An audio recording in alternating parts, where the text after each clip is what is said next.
That நான் முதல்ல ஒரு விஷயம் சொல்லிடுறேன். கடந்த 2 வருஷமா என்சிஆர்பி டேட்டா தமிழ்நாடு டேட்டா கொடுக்கல. இருந்ததுன்னா நான் பேசி முடிக்கிறதுக்குள்ள அண்ணன் எடுத்து காமிக்கிட்டா நான் கத்துக்க தயாரா இருக்கேன். முதல் விஷயம் 2011 21ல இருந்து 24 வரைக்கும் 33%, 19ல இருந்து 24 வரைக்கும் 63% பெண்களுக்கு எதிரான குற்றம் அதிகரிச்சிருக்கு. டேட்டா இது எல்லாத்தையுமே உங்ககிட்ட கொடுத்துட்டு போறேன். நீங்க எதை போஸ்ட் பண்ணுவோம் பண்ணிக்கங்க. குழந்தைங்களுக்கு எதிரான குற்றங்கள் 190% அதிகரிச்சிருக்கு. போக்சோல 6999 பாதிக்கப்பட்ட குழந்தைகளுக்கு 103 கோடி ரூபாய் இழப்பீடு அரசாங்கம் வழங்கியிருக்கு. அரசாங்க அறிக்கை இருக்கு, நான் அதையும் காமிக்கிறேன். 21 போக்சோ கோட்ஸ் இருக்கு, 20 கோட்ஸ் போக்சோ கைட்லைன்ஸ்ல இல்ல. ஆல்மோஸ்ட் எல்லாமே 2 BHK வீடுகள்ல, அபார்ட்மெண்ட் பிளாட்ல நடந்துகிட்டு இருக்கு. போக்சோட நீதிமன்றங்களுக்கு இருக்க முக்கியமான கைட்லைன்ஸ்ல பாதிக்கப்பட்ட குழந்தைகளும் குற்றம் செய்தவர்களும் இல்ல குற்றவாளிகளோ 2 பேரும் ஒரு வாசல்ல வரக்கூடாது.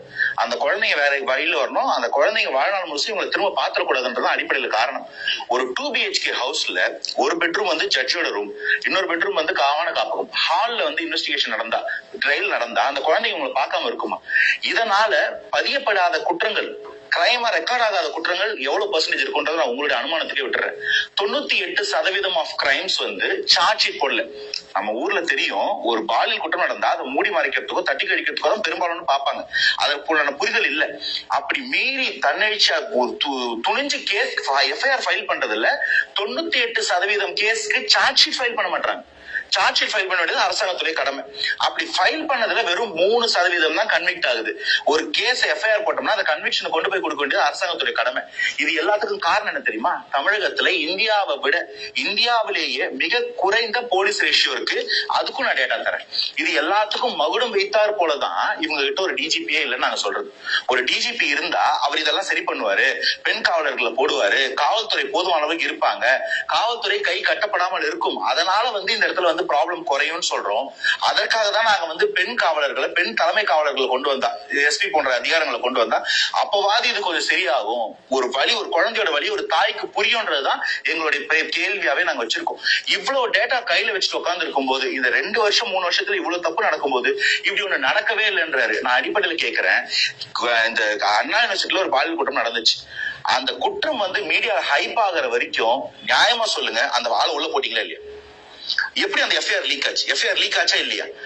அந்த ஆள் மேல போட்ட குண்டாஸ் ரத்தாச்சா இல்லையா? நமக்கு நல்லா தெரியும் எப்படி ஒரு எஃப்ஐஆர் ஒரு குண்டாச போட்டா அதை உடைச்சுக்கலாம், எப்படி போட்டா அந்த குண்டாஸ் உடையாம பாத்துக்கலாம்ன்றது எல்லாருக்கும் தெரியும். யாரும் குழந்தை கிடையாது.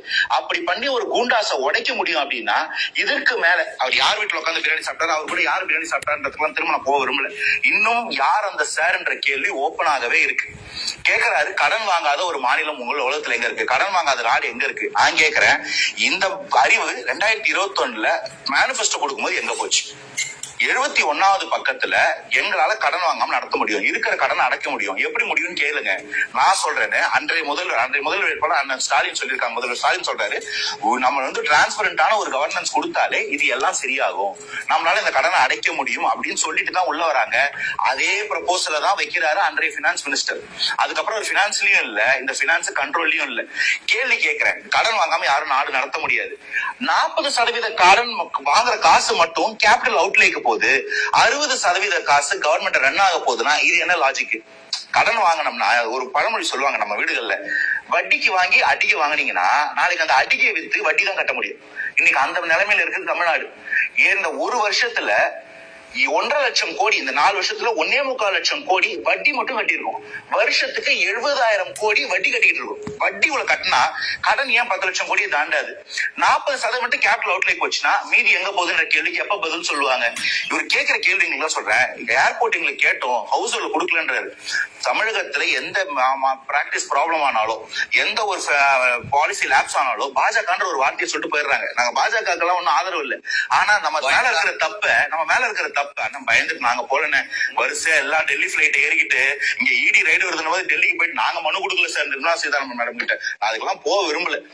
எங்கனாலும் நாங்க நெத்தி நிக்கிறோம், இப்பயும் பாஜக எழுத்து நிக்கிறோம்ன்றது தன்மையோட நாங்க நிக்கிறோம். நாங்க 2002ல கோத்ரா ரயில் இருப்பு நடக்கும் போது போய் பாஜக ஆதரவா குஜராத்ல பேருந்து சாமி. அப்ப ஆட்சியை காப்பாத்தி கொடுத்தது நாங்க இல்ல சாமி. அன்னைக்கு இங்க தீகா மாதிரி தான் அங்க RSS நாங்க சொல்ல சாமி. அவங்களுக்கு எவ்வளவு கொடுக்கணுமோ அந்த இம்பார்ட்டன்ஸ் கொடுக்குறோம். அதை தயவு செய்து புரிஞ்சுக்கோங்க. இங்க ஏர்போர்ட் வரணும்னா 150 கிலோமீட்டர் சுத்தல ஒரு ஏர்போர்ட் இருந்தா ஏர்போர்ட் வராது. இது சிவில் ஏவியேஷன் ரூல்ஸ். 40 கிலோமீட்டர் தான் ஏர்போர்ட். பெங்களூர் ஏர்போர்ட்ல இருந்து ஓசூர் எப்படி ஏர்போர்ட் வரும்? எனக்கு கேள்விக்கு பதில் தெரியல. ஒடுக்கப்பட்ட மக்களுக்கு எதிராக பாலியல் குற்றத்துல இருந்து எல்லா குற்றங்களும் அதிகரிச்சுட்டு இருக்கு. அதுக்கும் இதே ரிப்போர்ட் இருக்கு, நான் கொடுத்துட்டு போறேன். இன்னைக்கு அந்த சப்ளான் கிரைசிஸ் ஒன்னு சொல்லிட்டு இருக்கிறோம். அது பல இடத்துல அண்ணன் டிஃபெண்ட் பண்றாரு. நான் சொல்றேன், 1974 கொண்டு வரப்பட்டது அந்த சப்ளான். ஒடுக்கப்பட்ட மக்களுக்கு தனி நிதியத்தை ஒதுக்குங்க, அதுல இருந்து அவங்களுக்கு வேலை செய்யுங்கன்னு சொன்னாங்க. அந்த ஆர்டி ரிப்போர்ட் படி தமிழகத்துல சட்டமே ஏற்ற 2023 வரைக்கும். 2023 ஷெட்யூல்ட் காஸ்ட் அண்ட் ட்ரைபல் உமனுக்கு அதிக அகைன்ஸ்டா இருக்கக்கூடிய கிரைம்ஸ் அதிகமா இருக்குன்னு சொல்லி அவங்க ரிப்போர்ட் அனுப்புறாங்க. நீங்க போட்டிருக்க மகளிர் உரிமை தொகையில கூட இவங்களோட நிதியத்தின் மேல கை வைக்கிறீங்கன்னு சொல்றாங்க. இப்போ ஒரு சட்டம் ஏற்றாங்க தமிழக அரசு. அதுலயும் நிறைய லூப்போல்ஸ் வச்சுக்கிட்டு 10% அந்த நிதியத்தை செலவு பண்ணா போதும், இல்லைன்னா நம்ம வந்து அடுத்த வருஷத்துக்கு தள்ளி போட்டுக்கலாம். இந்த மாதிரி ஏகப்பட்ட லூப்போல்ஸ் வச்சு இன்னைக்கு வரைக்கும் அந்த ரிப்போர்ட் எடுத்து அந்த சத்தியம் ரிலீஸ் பண்ணிருந்தாங்க. இன்னைக்கு வரைக்கும் வரக்கூடிய நிதியத்துல இருந்து ஒடுக்கப்பட்ட மக்களுக்கான நிதியத்தை எடுத்து மகளிர் உரிமையத்தை கொடுத்துட்டு இருக்காங்க. நான் என்ன கேட்கிறேன், காசு கொடுத்தோன்றீங்களே, இதே மாதிரி பெண் குழந்தைங்களுக்கு படிக்க வைக்கிறதுக்கு நம்ம 1000 திட்டம் வச்சிருக்கோம். அதுல வந்து பெண் குழந்தைங்களுக்கு சானிட்டரி நாப்கின் கொடுப்போம்னு சொன்ன திட்டம் இன்னைக்கு வரைக்கும் நிறைவேறல. குழந்தைகளுக்கு தாலிக்கு தங்கம் கொடுத்துட்டு இருந்தாங்க, அதுவும் இதே பாலிசியில தான். டிகிரி முடிச்சாதான் அந்த தாலிக்கு தங்கம் கொடுக்கணும். அந்த திட்டத்தை ஏன் ஸ்டாப் பண்ணீங்க? லேப்டாப் நிறுத்திட்டு டேப் கொடுப்போம், நீங்க எல்லாத்தையும் நிறுத்திட்டு குழந்தைகள் பள்ளி குழந்தைகள் கொடுக்கவே இல்லை. ஏன் இன்னைக்கு கல்லூரி பசங்களுக்கு லேப்டாப் கொடுக்குறீங்கன்னு கேட்டா ஓட்டு போடுவோம். எல்லாத்தையும் ஓட் கன்வர்ஷனா காசா கொடுத்தா அவன் படிக்கிற வரைக்கும் 1000 ரூபாய் கொடுக்குறீங்க. அந்த படிச்சு முடிச்சது அவனுக்கு ஜாப் கேரண்டி இருக்கு. ஜாப் மார்க்கெட்ல ஒரு கேப் இருக்கு. இதுக்கு என்ன பதில் வச்சிருக்கீங்க? இந்த மாதிரியான எந்த ஒரு விஷயமும் கிடையாது. இப்போ இன்னைக்கு காசு கொடுத்துட்டா வேலை ஆச்சா? கடன் வாங்கியாச்சும் கொடுத்தாலும் போச்சா? ஒரு மீன் பார்த்தேன்.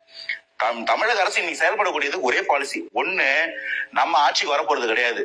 2வது, அடுத்த வருஷம் ஆட்சிக்கு வரப்போறது எவ்வளவு முடியுமோ அவனை கடன் வாங்கி வச்சுட்டு போயிடுவோம், அவன் தலை உருளட்டும் அப்படின்ற நிலைமைக்கு இன்னைக்கு வந்துட்டாங்கன்றத நான் குற்றச்சாட்டாவே வைக்கிறேன்.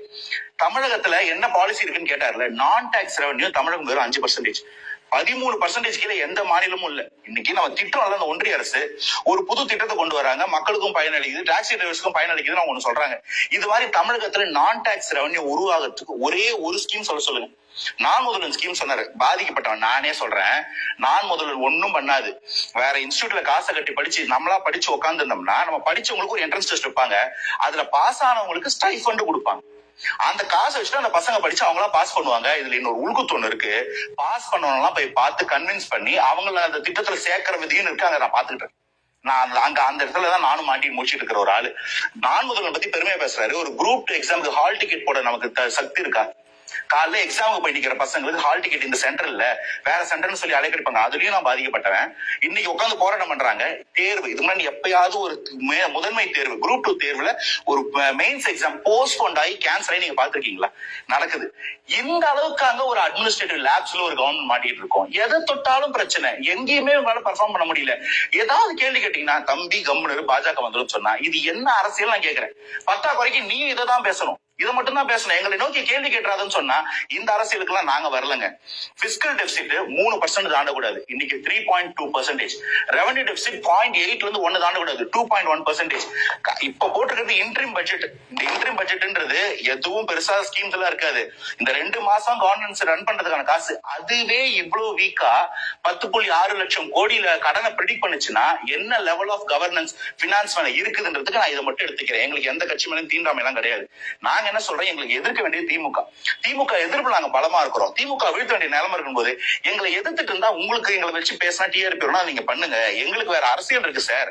நாங்க கேட்க வேண்டிய ஆளை கேட்கிறோம், குற்றவாளியை கேட்கிறோம், சம்பந்தம் இல்லாதவங்களை கேட்க மாட்டோம்னு ஒரு ஜென்யூனான ஒரு ஸ்டாண்ட் எடுக்கிறோம். இதுக்கு பேர் என்ன சொல்றாங்க? அரசியல் தீண்டாமை.